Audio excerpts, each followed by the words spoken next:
ইসলাম শান্তি, দয়া ও মানবতার ধর্ম। শুধু মানুষের প্রতি নয়, বরং প্রতিটি জীবের প্রতিও ইসলাম করুণা ও সদয় আচরণের নির্দেশ দেয়। কুরআন ও হাদিসে বহু জায়গায় আল্লাহ ও তার রাসূল পাক সাল্লাল্লাহু আলাইহি সাল্লাম আমাদের শিক্ষা দিয়েছেন, জীবজন্তু, পশু পাখি, এমনকি গাছপালা ও পরিবেশের প্রতি যেন আমরা দায়িত্বশীল হই।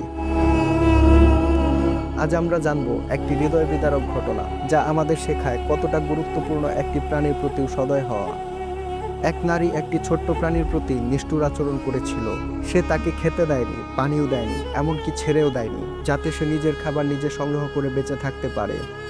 একটি ছোট্ট নিরীহ বিড়াল, যার মুখে ভাষা নেই, প্রতিবাদ করার শক্তিও নেই।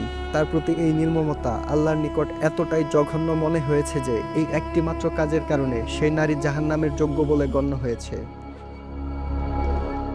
একটি ঘটনা আমাদের চোখে আঙুল দিয়ে দেখিয়ে দেয়, ইসলাম শুধু নামাজ, রোজা বা হজের মধ্যেই সীমাবদ্ধ নয়।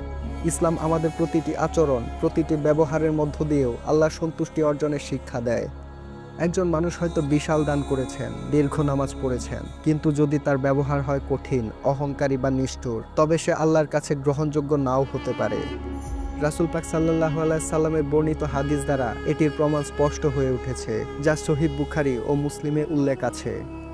একজন নারী জাহান্নামে প্রবেশ করেছে একটি বিড়ালের কারণে।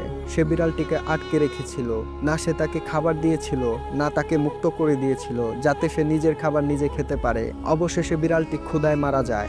সহিহ বুখারী 3318, সহিহ মুসলিম 2242। আমরা অনেক সময় ছোট্ট প্রাণীগুলোর প্রতি অবহেলা করি, কুকুরকে লাথি মারি, বিড়ালকে তাড়াই, পাখিকে বন্দি করি। এসবের পরিণাম যদি আমরা জানতাম, তাহলে আমরা কখনোই এমন কাজ করতাম না, কারণ ইসলামে প্রতিটি প্রাণীর হক রয়েছে। তাদের ক্ষতি করা, কষ্ট দেওয়া বা তাদের অধিকার হরণ করা একটি গুনাহের কাজ। এই হাদিস থেকে আমরা শিখতে পারি, দয়া ও করুণা শুধু মানুষের জন্য সীমাবদ্ধ নয়। ইসলামের চোখে প্রতিটি প্রাণীর প্রতি সহানুভূতি একটি মহান গুণ। এমনকি হাদিসে এসেছে, এক ব্যক্তি কুকুরকে পানি পান করানোর কারণে আল্লাহ তাকে জান্নাত দান করেন।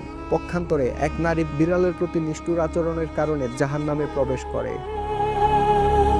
এতেই বোঝা যায় আল্লাহর দৃষ্টিতে ছোট কাজও কত বড় ও গুরুত্ব বহন করে। আসুন আমরা নিজেরাই নিজেদের জিজ্ঞাসা করি, আমরা কি আমাদের আশেপাশের প্রাণীদের প্রতি সদয়?